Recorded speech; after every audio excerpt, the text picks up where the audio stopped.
देखिए green TV YouTube पर भी, बस सब्सक्राइब करें और बेल आइकन दबाएं। नमस्कार दोस्तों, स्वागत है आप सभी का किसान बुलेटिन में और मैं हूं आपके साथ पारुल यादव। आज के किसान बुलेटिन में खबरों की शुरुआत करें उससे पहले मैं आपको बताना चाहूंगी कि ICL इंडिया ने झारखंड में शुरू किया है अपना कारोबार। किसानों को अपने उत्पादों की जानकारी देने के लिए ICL इंडिया ने ग्रीन टीवी के सहयोग से झारखंड की राजधानी रांची में किसान चौपाल का आयोजन किया, जिसका पूरा वीडियो हमारे सभी दर्शक यानी कि 3 मई शाम को 4 बजे ग्रीन टीवी के यूट्यूब चैनल और फेसबुक पेज पर देख पाएंगे। तो मैं आपसे निवेदन करना चाहूंगी कि आप जरूर देखें और अपना सुझाव हमें वीडियो के कमेंट बॉक्स में लिखकर भेजें। अभी पेश है आप सभी के लिए ICL किसान चौपाल की एक खास झलक। आज Israel chemicals limited ICL India आप सभी किसान भाइयों के समक्ष रांची में नगरी में आई हुई है। मैं आप सब लोगों को इजराइल केमिकल की तरफ से, इजराइल के तरफ से आज की इस सभा में बहुत बहुत स्वागत करता हूं। अपनी बात को आगे बढ़ाते हुए मैं आप सब लोगों को बताना चाहता हूं कि इजराइल एक ऐसी देश है जहां पे खेती के मामले में सबसे ज़्यादा उन्नतिशील है। अगर हमारे यहाँ की जो व्यवस्था है, हमारे यहाँ की जिस तरह से मिट्टी है, हमारे यहाँ की जिस तरह से क्लाइमेट है, वातावरण है, अगर हमारे यहाँ के वातावरण को, मिट्टी को अगर कंपैरिजन किया जाए इजराइल के कंडीशन से, तो लगभग लबोशेब सेम है।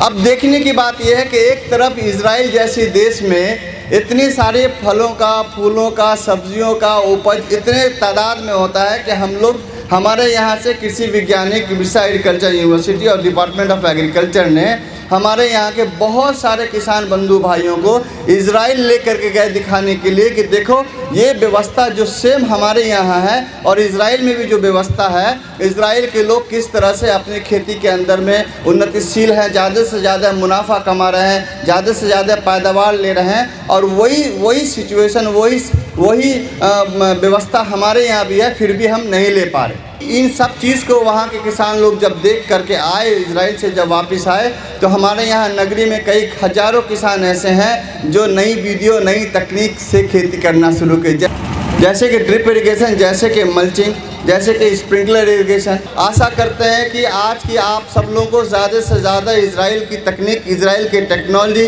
किस तरह से खेती के अंदर में लाभदायक है, किस तरह से किसान बंधु भाई अपने फसलों में जो है ज़्यादा से ज़्यादा उपज लेकर के आएंगे, इनकी व्यवस्थाओं को हम लोग आपको बताएंगे। तो चलिए अब जल्दी से एक नज़र डालते हैं हमारी आज की खास ग्रीन टिप पर।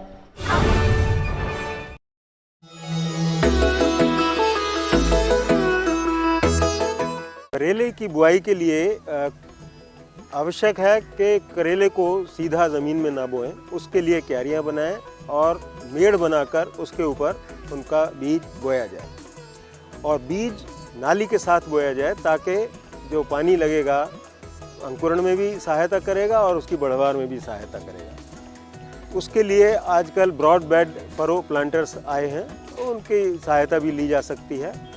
और क्यारी जो है इस पर डिपेंड करता है कि आपके पास साधन क्या है, पानी कितना है। इसके पानी के लिए 2 तरह से बोया जा सकता है। एक तो पानी हर नाली में दिया जाए और एक ये है कि पौधों का ऐसे लगाया जाए कि एक नाली में पानी देकर 2 तरफ जो पौधे लगाए गए हैं नाली के, उनको पर्याप्त मात्रा में साधन मिल जाए।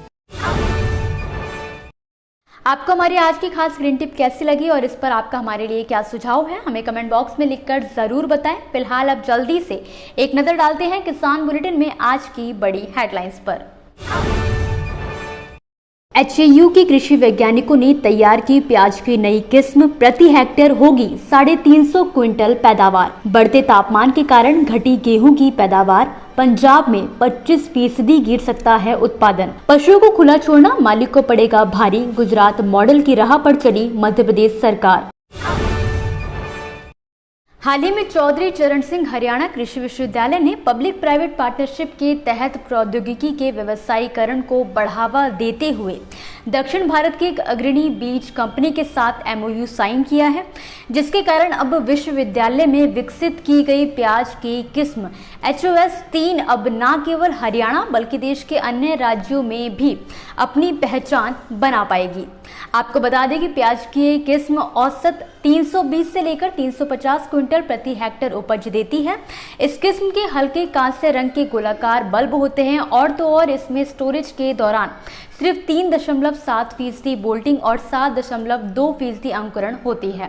ऐसे में प्याज की इस किस्म को देश के कोने कोने तक पहुंचाने के लिए HAU ने समझौता किया है। कुलपति प्रोफेसर BR कंबोज ने कहा है कि विश्वविद्यालय द्वारा पिछले 1 साल में विभिन्न फसल किस्मों के लिए विभिन्न निजी भागीदारों के साथ कुल 9 समझौते किए जा चुके हैं। मौजूदा समझौते के तहत उपरोक्त बीज कंपनी विश्वविद्यालय के वैज्ञानिकों द्वारा विकसित प्याज की किस्म HOS 3 के बीज तैयार करके किसानों को देगी, ताकि किसानों को विश्वसनीय बीज मिल सके और उनकी उपज में बढ़ोतरी की जा सके। इतना ही नहीं, MOU पर साइन होने के बाद अब उपरोक्त बीज कंपनी विश्वविद्यालय को लाइसेंस फीस भी देगी, जिसके तहत उसे बीज के उत्पादन और मार्केटिंग का अधिकार मिलेगा। इस समझौते के बाद किसान आगामी वर्ष से देश भर में राष्ट्रीय स्तर पर जारी प्याज की किस्म HOS 3 के बीज प्राप्त कर सकेंगे। देश में इस समय तेज धूप और रिकॉर्ड तोड़ गर्मी के कारण गेहूं की पैदावार पर साफ असर पड़ता नजर आ रहा है। हालात ये हो चले हैं कि अभी तक दूसरे देशों को अनाज बांट रहे भारत के सामने अपनी घरेलू जरूरतों को पूरा करने का सवाल खड़ा हो गया है, क्योंकि रूस यूक्रेन युद्ध के कारण निर्यात में भी कमी आने की संभावना है। खबर की माने तो साल 1901 के बाद 2022 सबसे ज्यादा गर्म साल रहा है, जिसके कारण फसलों की पैदावार में कमी आई है। जाहिर है कि गेहूं गर्मी के प्रति बेहद संवेदनशील होता है, खासकर इसके आखिरी चरण में जब इसके बीज परिपक्व होकर पकने की अवस्था में होते हैं, तब इसमें आग लगने की घटनाओं में इजाफा हो जाता है। आमतौर पर किसान इसकी खेती ऐसे समय पर करते हैं कि ठंड का मौसम रहते ही ये परिपक्व हो जाए और किसान इसकी कटाई कर लें। कृषि नीति विशेषज्ञ देवेंद्र शर्मा के मुताबिक पंजाब को भारत का अनाज का कटोरा कहा जाता था। सरकार ने यहाँ पर 1960 में गेहूं और चावल की खेती को काफी प्रोत्साहित किया। देश के राष्ट्रीय भंडार में पंजाब का योगदान सबसे ज्यादा होता है। सरकार को उम्मीद थी कि इस साल के स्टॉक का लगभग 1/3 की खरीदारी यहां से हो जाएगी, पर उत्पादन में ही कमी आ गई। इस साल 25% तक उत्पादन कम हो सकता है।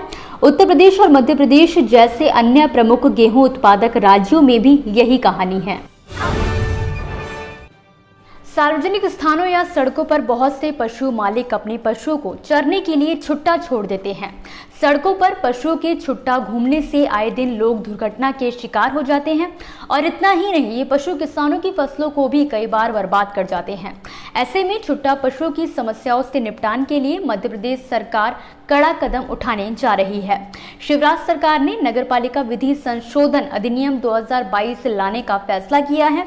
यह अधिनियम के तहत जिस किसान के पशु छुट्टा घूमेंगे उसके मालिक पर जुर्माना लगाया जाएगा। इसकी तैयारी चल रही है। बता दें कि छुट्टा पशुओं की समस्याओं से निदान के लिए गुजरात सरकार ने भी इसी तरह का कानून बनाया था, जिसे गुजरात मॉडल के नाम से भी जाना जाता है। और इसी राह पर चलते हुए उत्तर प्रदेश सरकार ने भी अभी कुछ दिन पहले ही गुजरात मॉडल अपनाने का ऐलान किया है। जानकारी के लिए बता दें कि मवेशियों की समस्याओं से निपटने के लिए मध्य प्रदेश सरकार ने कैबिनेट में मुख्यमंत्री शिवराज सिंह चौहान की अध्यक्षता में नगर पालिका विधि अधिनियम 2022 लाने का बड़ा फैसला लिया है। इस अधिनियम के तहत शहरी क्षेत्रों में पशुओं को छुट्टा छोड़ने पर पशु मालिक के ऊपर 1000 रुपये का जुर्माना लगेगा। अधिनियम में इसका उल्लेख किया गया है कि यदि कोई व्यक्ति जानबूझकर अपने पशु को किसी सार्वजनिक स्थान पर या ऐसे स्थान पर छोड़ता है जहां किसी की संपत्ति को नुकसान होता है या फिर किसी सार्वजनिक कार्य में बाधा पहुंचती है, तो पशु पालने वाले मालिक को 1000 रुपये का जुर्माना देना पड़ेगा। बता दें कि अब राज्यपाल से मंजूरी मिलने के बाद इस फैसले को प्रदेश में लागू कर दिया जाएगा। दोस्तों, ये थी वो खबरें जिन्हें हमने आप तक विस्तार से पहुंचाया, लेकिन अब हम बात करेंगे कुछ ऐसी खबरों की जिनके बारे में भी आपके पास जानकारी होना जरूरी है। तो चलिए फटाफट से एक नजर डालते हैं खेती किसानी और कृषि क्षेत्र से जुड़ी छोटी बड़ी अपडेट्स पर। मध्य प्रदेश के गेहूं की विदेशों में मांग बनी हुई है। गेहूं निर्यात को ध्यान में रखते हुए कांडला में निर्यातकों द्वारा गेहूं के दाम अब और बढ़ा दिए गए हैं। कांडला में गेहूं खरीदी अब 2525 रुपए प्रति क्विंटल के भाव पर की जा रही है। हालांकि बढ़े दामों का असर इंदौर, भोपाल समेत प्रदेश की प्रमुख मंडी में नजर नहीं आ रहा है। इंदौर और मालवा की अन्य मंडी में गेहूं के दाम स्थिर बने हुए हैं। तो अब अतिरिक्त लाभ तभी मिल सकता है जब या तो ट्रक का भाड़ा कम हो या फिर निर्यातक गेहूं के दाम और बढ़ा दे।